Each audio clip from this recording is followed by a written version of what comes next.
into WTOL 11 News at 6. I'm Michael Sandlin. Thank you for joining us tonight. And we start right away with breaking news out of West Toledo. Toledo Fire and Rescue responded to a house fire on the 3700 block of Inverness Avenue.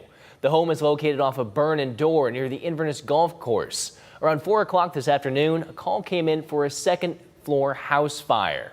Toledo Fire and Rescue says it started as an electrical fire. There was extensive damage on the second floor, and although no one was injured, the family of 3 will be displaced. Officials say the home was not a total loss, but the family will be out of the house for a while. The Red Cross has been called in to help the family. Every summer for the last 3 summers, Toledo has put in $2 million into youth programming as a way to keep kids off the street. But until now, those programs have been funded by COVID-era federal dollars, and those funds have since dried up. Dominique O'Neill joins us in studio with more. Dominique, what does this mean for those programs moving forward? Well, Michael, now they're turning to the city dollars using $1.2 million from this year's budget for year-long funding. City Councilman John Hobbs III says the city needs summer programs. They're a way to keep kids busy and safe off the streets. Councilman John Hobbs says they did not want to lose traction for the impact that they've had as a city for the last couple of years. So council was voted to allocate this money so that their summer programming would be able to continue. But unfortunately, that will mean some cuts may have to be made. All the programs that we had before, but a lot of the programs will still be there, and it will also, with this funding, give our parks, our programming an opportunity to help curtail some of the violence sometimes that seems to pick up during the summer months when our children are out of school. It'll give them an opportunity to stay busy and help keep them safe. But where exactly are they getting an extra $1.2 million for the project? I'll have that answer coming up tonight at 11. Reporting in studio, Dominique O'Neill, WTOL 11. I'll keep that umbrella handy because wet conditions continue into the start of the week. The rain's going to be a little more spotty on Monday, mainly those showers during the afternoon. I do expect a mainly dry morning. However, some isolated thunder showers developing late in the day. That Elk and Elk downtown camera shows you misty and hazy conditions. Could be some areas of fog and drizzle this evening and tonight. Even though you're not seeing a ton of green on radar, due to the east winds coming in off of the lake, we're actually seeing a little bit of lake effect rain showers, and you can see some of that green across the Toledo metro, especially in East Toledo, Oregon, and downtown as a result of that east wind. Now, south and east of us, there could be an isolated spotty shower or thunderstorm that bubbles up this evening. If we do see any local impacts, that would likely be down towards Wyandotte or Crawford counties. A stubborn area of low pressure is going to continue to churn out moisture, and we still do have rain chances in that work week forecast. A couple isolated showers and perhaps brief rumbles of thunder well south of Toledo this evening. As we set that clock into motion, mainly dry conditions overnight, a few areas of fog or mist not out of the question. Into your Monday, I do expect a mostly dry start to the day, but into the afternoon, spotty showers and a brief rumble of thunder possible if we do see a storm. Best chance south and east in areas like Wyandotte County that have already picked up over 2 inches of rain in the last couple of days. Now, the latest data is still a little murky as far as how much rain we get because there's a sharp cutoff. You'll notice this model showing only around half an inch for Toledo, but much higher totals to the west. And this is through Tuesday, so we do have several rounds of rain that will be possible. But the overall consensus, a little bit higher to the south, a little bit more west of I-75, and then a little bit less to the east. Monday's forecast does feature renewed rain chances.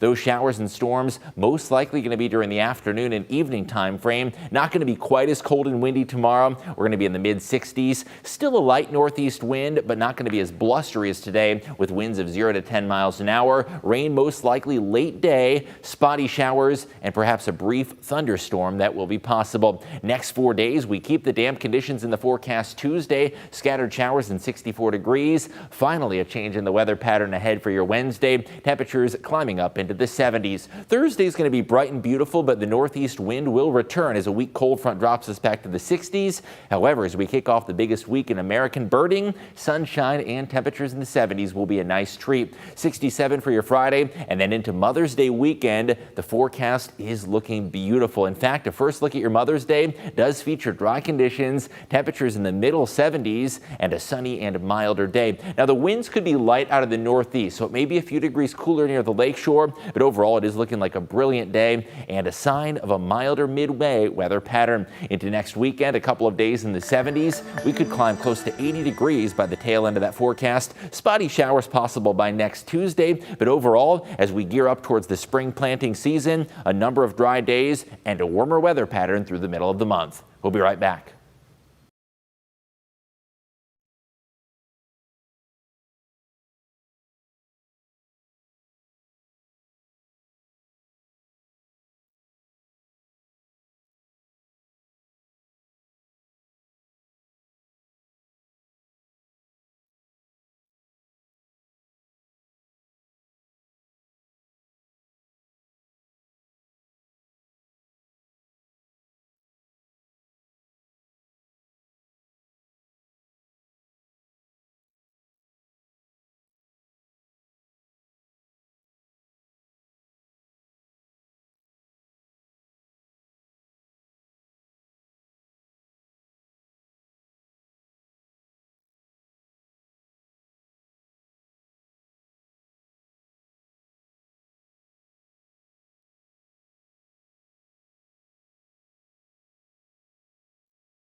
What is up, you guys? This is Chase Bachman with your Sunday Sports Look Ahead. This week, we are looking ahead to games 3, 4, and 5 of the Walleye's second round playoff series. The Walleye are in the divisional finals playing Fort Wayne, and the series is currently split at 1 game apiece. Games 3, 4, and 5 are in Fort Wayne, as we mentioned. Puck drop is scheduled for 7:35 for all of those games. Toledo has a chance to win all 3 and end the series before it would go back to Huntington. A possible Game 6 would be Saturday night in Toledo, and Game 7 would be Monday, May 12th. That is a look ahead to this next week in sports. Be sure to follow WTOL 11 for all the latest in local sports news. All new at 6 for you, the Franklin Park Mall hosted an autism walk this morning to raise awareness and show acceptance for people on the spectrum.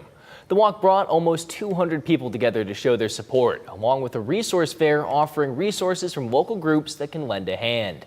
Kate Schwartz, the executive director of the Autism Society of Northwest Ohio, sees the event as a pep rally for kids and their families, bringing people together in a warm and inviting environment. We don't want people to feel like they are alone. And when you come here, there are families, there are other people. I know from my personal journey that I got more information from other families than I did from anywhere else. So we try to bring everybody together and enjoy the day. The Autism Society of Northwest Ohio is open to the public at their main office in West Toledo, Monday through Thursday.